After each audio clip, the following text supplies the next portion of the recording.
नवाज शरीफ ने 21 अक्टूबर को मैंने कहा नहीं आना, ये डील के बगैर नहीं आएगा। नवाज शरीफ रांदा दरगाह है, वो जो कुछ चला हुआ कारतूस है।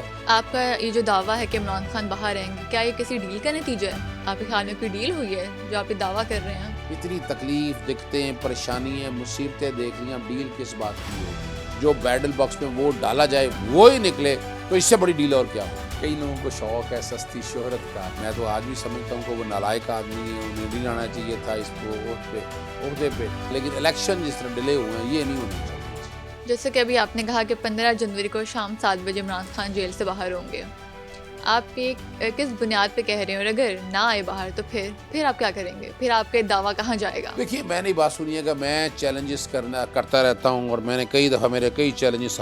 नवाज शरीफ ने 21 अक्टूबर को मैंने कहा नहीं आना, ये डील के बगैर नहीं आएगा। वो डील के बगैर डील के साथ आया। आपने देखा जिस तरह रेड कारपेट बिछा, जिस तरह उसके लिए ज़मानतों का इंतज़ाम किया गया, इश्तिहारी को जो फैसिलिटेट किया गया। फिर मैंने चैलेंज वो कहा, मेरे पे इतराज़ था, मैं पाकिस्तानियों को मैंने कहा जब पाकिस्तान में इलेक्शन का माहौल बनेगा मैं बिल्कुल पाकिस्तान में आऊँगा। आप लोगों के सामने मैं यहाँ पर रिकॉर्ड पर मौजूद हूँ। इसी तरह अगली बात जो है कि ये आप लोगों के सामने आएगा। तो एक तो नवाज शरीफ वज़ीर-ए-आज़म नहीं है, नोटेड डाउन। नवाज शरीफ रांदा दरगाह है, वो जो कुछ चला हुआ कारतूस है, उसका पाकिस्तान के लिए उस मुर्दा घोड़े को खींचना बड़ा नामुमकिन सी बात है। हाँ, बाकी इमरान खान साहब ज़ोर घोड़ा है अपनी जगह पर और वो लेकर चल रहे हैं और वो मैदान में बड़ी आसानी से जीत जाएंगे। आपका ये जो दावा है कि इमरान खान बाहर रहेंगे, क्या ये किसी डील का नतीजा है? आपके ख्याल में कोई डील हुई है जो आप ये दावा कर रहे हैं? देखिए, मैं बताता चलूँ, डील तो तब की बात है ना, डील किससे करनी है? इतनी तकलीफ, दिक्कतें, परेशानियाँ, मुसीबतें देख ली, अब डील किस बात की होगी? डील तो आवाम के साथ है और आवाम के साथ रहेगा। और वो वजह क्या है कि चूँकि इलेक्शन का माहौल बन चुका है ना, तो मैं ये समझता हूँ इससे बड़ी डील नहीं है कि इलेक्शन इस मुल्क में हो जाएँ, टाइमली हो जाएँ, तो इस इलेक्शन की, इस डील के नतीजे में मुल्क आगे जाए, साफ शफाफ इलेक्शन हो, जो बैटल बॉक्स में वोट डाला जाए वो ही निकले, तो इससे बड़ी डील और क्या हो? अच्छा, अभी रिसेंटली जो है वो तैयबा गुल ने इमरान खान पर संगीन इल्ज़ाम आयद किए हैं कि उनके दौरे हुकूमत में उन्हें 45 दिन जो है वो वज़ीर-ए-आज़म हाउस में हब्से बेजा में रखा गया। इस बारे में आप क्या कहेंगे? अच्छा, कई लोगों को शौक है सस्ती शोहरत का और मैं तो बड़े अरसे से देखता आया हूँ। बड़ी बुलंदबाग दावे करती रही हैं। जावेद इकबाल साहब शरीफ आदमी हैं, उनके बारे में उन्होंने इल्ज़ाम झूठे लगाए। अब कुछ नहीं रहा, तो अब इमरान खान के अलावा यानी इतना अरसा था हब्से बेजा में रखी थी, जाके पर्चा दर्ज कराती, कोई पर्चा तो दर्ज करा नहीं सकी वो। अब ये सिर्फ और सिर्फ सस्ती शोहरत का एक ढोंग तरीका है और ये हमने इस तरीके को प्रूव करते, यानी हमें तो रोकना है ऐसे लोगों को कि जो लोग के ब्लैक मेलिंग की रास्ता अपनाते हैं। ये नज़र आ रहा है। मैं कुछ मामलात को मैं जानता हूँ, मैं आज भी समझता हूँ कि नहीं, ये सारे में ज़्यादती हो रही है अपना जावेद इकबाल साहब का चेयरमैन नैब के साथ, बाकी लोगों के साथ भी। और इस बीबी के ख़िलाफ़ कोई ना कोई सख्त कार्रवाई जो आइन और कानून के मुताबिक बनती है वो लेनी चाहिए।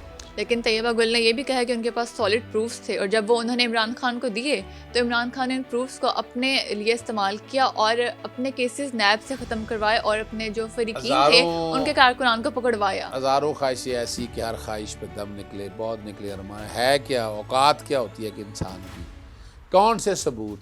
इतना अर्सा तो सबूत को ला नहीं सकी, बेवकूफ़ बनाते रही हैं कौम को। अब टाइम ऐसा आ गया है कि कोई ना कोई बंदा अपने आप को कैश कराने जैसे हालात में चलता है। कोई चीज़ मैंने तो ना कोई देखी, जितनी चीज़ें हमारे रिकॉर्ड के सामने आ चुकी हैं, कोई चीज़ ही नहीं है कि जो इस बात को, यानी इमरान खान का क्या ताल्लुक़ खुदा रहा, यानी आप सस्ती शोहरत के लिए आप किसी ज़ात पे, आपने नहीं देखा कई ज़ात उनकी अपना जो खातून अव्वल साहबका हैं, बुशरा बेगम के बारे में इल्ज़ाम लगाती रहती हैं।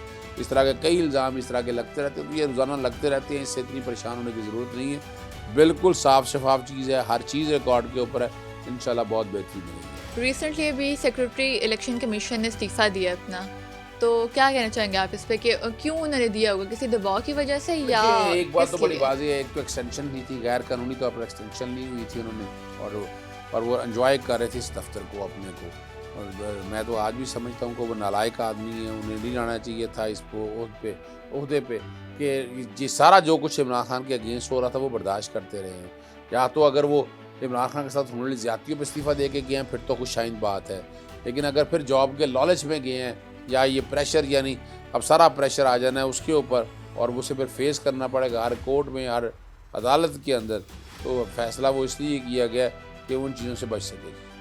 अगर कभी ऐसा हो, ये सिनेरियो बन जाए कि चीफ इलेक्शन कमिश्नर इस्तीफ़ा दे दें, कुछ इस तरह का, तो उस सूरत में आइन क्या कहता है, फिर इलेक्शंस होंगे? देखिए बात बड़ी वाज़ेह है, इलेक्शन तो होने ही है। चीफ इलेक्शन कमीशन इस्तीफ़ा दे या ना दे, शेड्यूल जारी हो चुका हुआ है, ग्राउंड पे हर चीज़ मुकम्मल हो चुकी है, पैसेज आ चुके हैं, एग्जेक्टिव तौर पर ये काम करना है, तो वो इलेक्शन कमीशन का सुप्रीम कोर्ट किसी को भी कह सकती है कि एडमिनिस्ट्रेटर के तौर पर बैठकर भी काम करना चाहे तो कर सकता है, वो इख्तियार उनके पास मौजूद रहेगा। लेकिन इलेक्शन जिस तरह डिले हुए हैं, ये नहीं होने चाहिए।